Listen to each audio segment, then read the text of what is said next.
दोस्तों, जरा सोचिए, अगर आज आपके जीवन की सारी परेशानियां, आपके संघर्ष, आपके सपने और आपके डर एक रणभूमि में आपके सामने खड़े हों और आपसे कहा जाए कि अब इन सब से लड़ना है, इन्हें हराना है, क्या आप लड़ पाएंगे? यही सवाल अर्जुन के सामने भी था जब वे अपने ही रिश्तेदारों और गुरुजनों से युद्ध करने से डर रहे थे, और तभी उनके साथ खड़े थे भगवान श्री कृष्ण, जिन्होंने उन्हें यह सिखाया कि जीवन का असली धर्म है अपने कर्तव्य को निभाना, क्योंकि इंसान का अधिकार सिर्फ कर्म पर है, फल पर नहीं। दोस्तों, जब भी हम जीवन में कठिनाइयों का सामना करते हैं, जब भी हमें लगता है कि अब आगे रास्ता नहीं है, तभी कृष्ण हमें यह याद दिलाते हैं कि हार मानना कभी विकल्प नहीं होता। सोचिए, अर्जुन जैसा महान योद्धा भी जब डगमगाया तो कृष्ण ने उसे यह शक्ति दी कि वह अपने डर को हरा सके। और यही गीता का सबसे बड़ा संदेश है, कर्मण्येवाधिकारस्ते मा फलेषु कदाचन।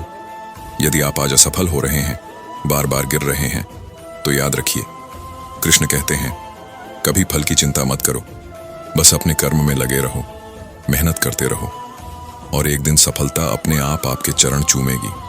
भगवान कृष्ण का जीवन ही सबसे बड़ी प्रेरणा है। बचपन में नटखट बालक जिन्होंने माखन चुराकर मुस्कुराना सिखाया, फिर वही कृष्ण जिन्होंने गोवर्धन पर्वत उठाकर सिखाया कि यदि संकल्प पक्का हो तो असंभव भी संभव है, वही कृष्ण जिन्होंने कंस जैसे अत्याचारी का अंत कर यह दिखाया कि जब अन्याय बढ़े तो चुप रहना पाप है, और वही कृष्ण जिन्होंने कुरुक्षेत्र में सारथी बनकर पूरी मानवता को गीता का उपदेश दिया। उनकी शिक्षा हमें बताती है कि जीवन एक युद्ध है, और इस युद्ध को जीतने वाला वही है जो अपने डर पर विजय पा लेता है। सोचिए, अगर अर्जुन अकेले होते तो क्या जीत सकते थे? नहीं, लेकिन कृष्ण का मार्गदर्शन ही विजय की चाबी बना। उसी तरह जब हम जीवन में अकेले पड़ते हैं तो हमें कृष्ण की गीता याद करनी चाहिए। उठो, जागो और अपने कर्तव्य का पालन करो, हार मत मानो, क्योंकि जीत उसी की होती है जो अंत तक डटा रहता है। कृष्ण की बांसुरी हमें बताती है कि चाहे हालात कैसे भी हों, जीवन को मुस्कुराकर जीना है, और उनका सुदर्शन चक्र हमें यह याद दिलाता है कि जब अन्याय हद से बढ़े तो धर्म की रक्षा करना सबसे बड़ा कर्तव्य है। तो दोस्तों, आज से आप ठान लीजिए कि चाहे कैसी भी मुश्किल आए, आप पीछे नहीं हटेंगे, डरेंगे नहीं, हार नहीं मानेंगे, बल्कि कृष्ण की तरह हर चुनौती का सामना करेंगे और अर्जुन की तरह हर लक्ष्य को प्राप्त करेंगे, क्योंकि सच्चा विजेता वही है जो अपने कर्म पर विश्वास करता है। और यही श्री कृष्ण का शाश्वत संदेश है, कभी हार मत मानो, कर्म करते रहो और विश्वास रखो कि भगवान हमेशा आपके साथ हैं। दोस्तों, अगर आप गौर से देखें तो भगवान श्री कृष्ण के जीवन का हर चरण एक प्रेरणा है, एक सीख है, एक मोटिवेशन है।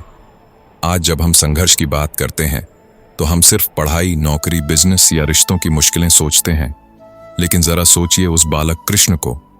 जन्म हुआ जेल में, चारों तरफ अंधकार था, माता पिता कैद में थे और मौत का साया हर पल मंडरा रहा था। जन्म लेते ही उन्हें यमुना नदी पार कर गोकुल ले जाया गया ताकि कंस की तलवार से उनकी रक्षा हो सके। जरा ठहर कर सोचिए, क्या कोई बच्चा ऐसी परिस्थितियों में मुस्कुरा सकता है? लेकिन कृष्ण की कहानी हमें बताती है कि परिस्थिति चाहे कैसी भी हो, वह आपकी पहचान तय नहीं करती।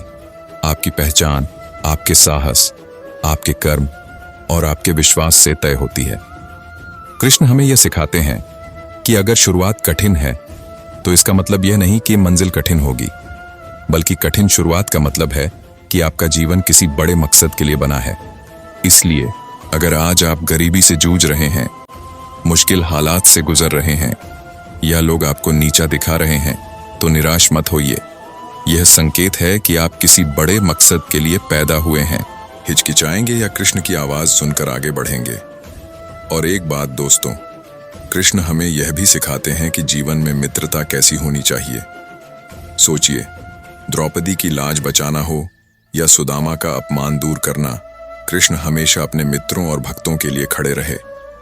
इसका मतलब है कि सफलता सिर्फ खुद के लिए नहीं, बल्कि दूसरों को ऊपर उठाने के लिए होनी चाहिए। अगर आप जीवन में बड़े बनना चाहते हैं तो केवल खुद के लिए मत जियो, दूसरों की मदद करो, क्योंकि वही असली धर्म है। आखिर में श्री कृष्ण का सबसे गहरा संदेश यही है, जो बीत गया उस पर मत रो, जो आने वाला है उसकी चिंता मत करो, बस वर्तमान में अपने कर्तव्य पर ध्यान दो। अगर हम इस एक वाक्य को अपने जीवन में उतार लें तो कभी निराशा, तनाव और असफलता हमें रोक नहीं पाएगी। तो दोस्तों, उठो, अपने डर से लड़ो, अपने सपनों के लिए डटे रहो और विश्वास रखो कि भगवान श्री कृष्ण आपके हर कदम पर आपके साथ हैं। जब भी डगमगाओ, याद करो कि रणभूमि में अर्जुन भी डगमगाया था, लेकिन कृष्ण की गीता ने उसे विजयी बनाया। आज वही गीता, वही कृष्ण आपको पुकार रहे हैं। डरो मत, कर्म करो और विजयी बनो। दोस्तों, जब हम श्री कृष्ण की बातें करते हैं तो यह सिर्फ एक देवता की बात नहीं है, बल्कि यह जीवन की सबसे गहरी सच्चाइयों की बात है। जरा सोचिए, उन्होंने कभी अपने आप को भगवान कहकर नहीं पुकारा, बल्कि हमेशा एक मार्गदर्शक, एक मित्र, एक सारथी की भूमिका निभाई। यही हमें यह सिखाता है कि असली महानता इस बात में नहीं है कि आप खुद को कितना ऊंचा दिखाते हैं, बल्कि इसमें है कि आप दूसरों को कितना ऊपर उठाते हैं। आज के समय में अगर हम यह सीख लें तो हमारे रिश्ते, हमारी सोच और हमारी जिंदगी सब बदल सकती है। कृष्ण का एक और बड़ा संदेश है आसक्ति से मुक्ति।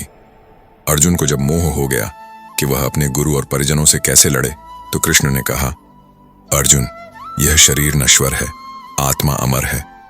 दोस्तों, जरा सोचिए, हमारी कितनी तकलीफें सिर्फ इस वजह से हैं क्योंकि हम चीजों और रिश्तों से चिपक जाते हैं। कोई नौकरी छूट जाए तो हमें लगता है सब खत्म हो गया, कोई रिश्ता टूट जाए तो हम टूट जाते हैं। लेकिन कृष्ण कहते हैं, जो बदल सकता है वह बदलेगा ही, इसलिए उससे मत बंधो, बल्कि अपने आत्मबल से जुड़े रहो। अगर हम यह सीख लें तो कोई भी झटका हमें हिला नहीं पाएगा। और दोस्तों, कृष्ण हमें एक और अद्भुत प्रेरणा देते हैं, सकारात्मक दृष्टिकोण, पॉजिटिव एटीट्यूड।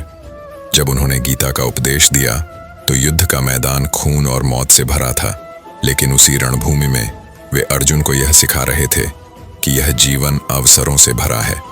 सोचिए, अगर कृष्ण न होते तो अर्जुन युद्ध से भाग जाता और इतिहास हमेशा उसे कायर कहता।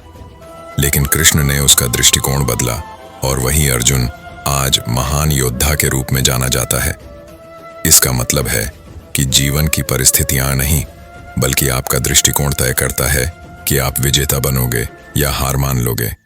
कृष्ण की एक और अद्भुत शिक्षा है नेतृत्व, लीडरशिप। उन्होंने खुद कभी सिंहासन नहीं लिया, कभी ताज की लालसा नहीं की, लेकिन वे पूरे महाभारत का सबसे बड़ा केंद्र बन गए। इसका मतलब है कि असली लीडर वही है जो दूसरों को आगे बढ़ाए। आज के युवाओं के लिए यह सबसे जरूरी है। अगर आप परिवार चला रहे हैं, व्यापार चला रहे हैं या समाज में कुछ बदलना चाहते हैं, तो नेतृत्व का यही तरीका अपनाइए। स्वार्थ छोड़िए और सेवा को अपनाइए। दोस्तों, याद कीजिए, जब द्रौपदी की लाज संकट में थी तब सारे महापुरुष मौन थे, लेकिन कृष्ण ने उसे बचाया। यह हमें बताता है कि कभी भी अन्याय देखकर चुप मत रहो, चाहे पूरा संसार चुप क्यों न हो। धर्म की रक्षा करना ही सच्चा साहस है। सोचिए, अगर आज आपके सामने भी अन्याय हो और आप चुप रहते हैं, तो क्या आप सही मायने में कृष्ण के अनुयायी कहलाएंगे? इसलिए अगर आप दूसरों की मदद कर सकते हैं तो पीछे मत हटिए। और दोस्तों, कृष्ण हमें यह भी सिखाते हैं कि आनंद में जीना ही असली आध्यात्म है। वे रणभूमि में भी मुस्कुराते हैं और रासलीला में भी। इसका मतलब है कि कठिन परिस्थितियों में भी मुस्कुराना मत छोड़ो। जब आप हंसते हैं तो समस्याएं छोटी लगने लगती हैं। आज अगर तनाव, चिंता और डिप्रेशन इतना बढ़ गया है तो उसकी वजह यही है कि हमने मुस्कुराना छोड़ दिया है।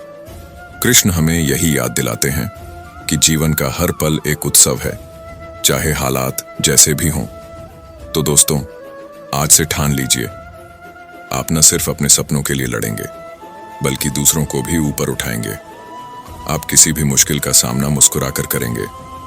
आप कभी फल की चिंता नहीं करेंगे, सिर्फ कर्म करेंगे। और जब भी आप थक जाएं, जब भी आपको लगे कि अब आगे रास्ता नहीं है, तो अपनी आंखें बंद करके याद करिए कुरुक्षेत्र की रणभूमि को, जहां अर्जुन जैसा महान योद्धा हार मानने ही वाला था, लेकिन कृष्ण की आवाज ने उसे फिर से खड़ा कर दिया। वही आवाज आज आपके लिए है। उठो, डरो मत, कर्म करो और विजयी बनो।